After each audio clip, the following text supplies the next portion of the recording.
Now, to the most recent Spider-Man movie. Most recent Spider-Man movie. Brand New Day. Trash. This movie was terrible. No, I'm just playing. Best of the best. The greatest Spider-Man movie of all time. Spider-Man Brand New Day.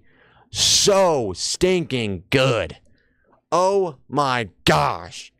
I'm going to rant about this for a minute. Hold on, I'm going to... Okay, sorry, I just got a text from somebody. Anyway, Spider-Man Brand New Day is the greatest Spider-Man film of all time. Let me break this down because I watched it last night and I got out of the movie theaters at like midnight. It was great. It was so good. Let me give my review on this movie. Oh my gosh, from the second we loaded in, he had the tech like the Spider-Man video game. It wasn't the Stark tech, but it was believable tech that a 20, 21, 22-year-old could make in his apartment with a little bit of cash. And just, you know, he's really smart. Peter Parker's obviously really smart. So it was believable that he could have made that tech. And we're now in a legitimate timeline and a real life that has AI. So it's also believable with the whole AI system. Like, I mean, it's believable tech. That made it so good. The web shooters was so good. The whole him turning into a spider, having to go to Hulk, asking him, you know, with DNA, how do you stop this? Because the Hulk tries to stop, you know, the Hulk DNA and tries to be Bruce Banner. And that was fantastic. And him, nobody knowing who he is, he's living alone, he's got stress. That is Peter Parker. Peter Parker's life sucks. And he still does the right thing. That's who Spider-Man is, and they did it so perfect. And the suit, oh my God, the suit was beautiful. Beautiful. And you know, the whole the flashbacks and the fast forwards of him fighting crime, being a street hero and taking care of New York, and then him talking to, you know, Yelena, the new leader of the new Avengers, saying, you know, you're a low-level guy. That's where Spider-Man needs to be right now. He doesn't need to be with the Avengers fighting in space with like a full iron suit. He's Spider-Man, you know? He's supposed to be taking care of his city while the Avengers deal with real level. Holy crap, my mic just fell over. With real people and real things. And all the villains in it were good.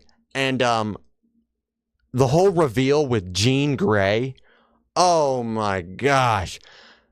When they said they were casting Sadie Sink and some people said maybe Jean Grey, I was like, yeah, it's definitely not Jean Grey. That was my last thought. When they added Jean Grey, had me mind blown in the theaters. Oh my gosh, that was crazy. Jean Grey is such a powerful character. And people were like, well, having Jean Grey, like that's not street level. This movie was street level, but still had comic book features. You know, the only street level Spider-Man's ever been is like some of his earliest comics. But once he starts, you know, getting popular and the comics kept flowing, Peter Parker was never truly just street level. Same with Daredevil and all the others. Punisher, they kept going and going. And it's a fictional comic book. Not everything can be truly street level. This isn't Daredevil season 1 for Spider-Man. You know what I'm saying? But this movie was fantastic. The suit was great. The ideas were great. The cop scenes were great. The cop interactions, how he's working with a cop. This was just like the Spider-Man video game.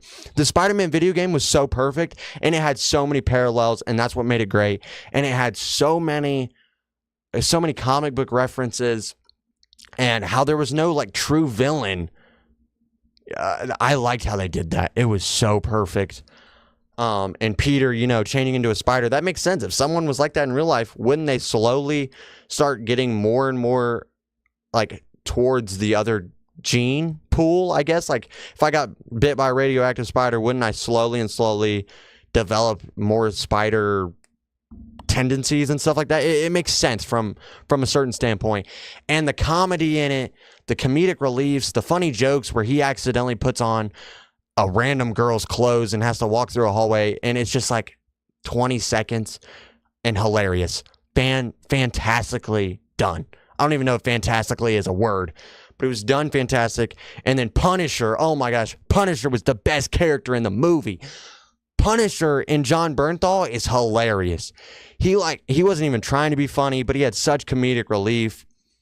and he was hilarious. The chemistry between him and Spider-Man, Tom Holland and John Bernthal, was so perfect. So incredibly perfect. And I know people are going to say, yeah, he shot Spider-Man. He's the freaking Punisher. That's what he does. He shoots. I mean, he shot Daredevil in the head, and people still love John Bernthal in Daredevil Season 2. It's Punisher. He's always out to get rid of the bad guy. And at the time, from what he knew, Jean Grey was still the bad guy. And the Punisher was so great. And the chemistry between all the actors, fantastic. That was some of the best acting I've ever seen. And even the scene when MJ figures out this whole thing about Spider-Man, and she says, "I'm sorry, but I just don't love you," that hit in the theaters. That hit. And that was a real deep moment. The acting was great. And everything with Jean Grey doing mind control, everything with the FBI, damage control, the police, so perfect. So incredibly perfect. And the fight scenes were fantastic. The visuals and CGI was straight, just on point. And Spider-Man Brand New Day was so perfect. It was as perfect as it gets. No flaws. There was no flaws in that movie. It was beautiful. It was perfect.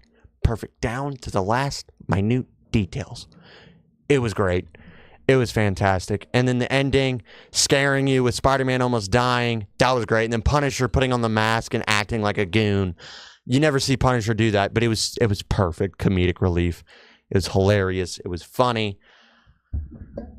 That movie was so great. I would do a deeper dive, but I mean, I just love that movie, and it's the greatest Spider-Man movie of all time. And I know I just watched it, so this could change, but as of right now, that's my favorite movie. It was so good. So good. Chemistry, acting, storyline, visuals, CGI, fighting, storyline, everything was a 10 out of 10. They were hitting, and Marvel needed this because their movies have been down. Besides Thunderbolts and Fantastic Four, a lot of their projects have been really down. This saved the MCU. So this is my tier list. The best, really good, good with flaws, middle of the road, bad but watchable, trash.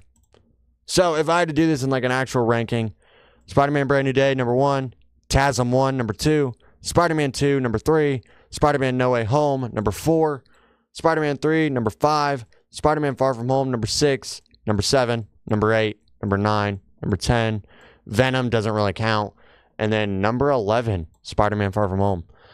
So, fantastic. Fantastic movie, Spider-Man Brand New Day. But yeah, I thought I might as well go a little bit deeper into Spider-Man Brand New Day since I just watched it yesterday on release day. But that's my Spider-Man tier list ranking.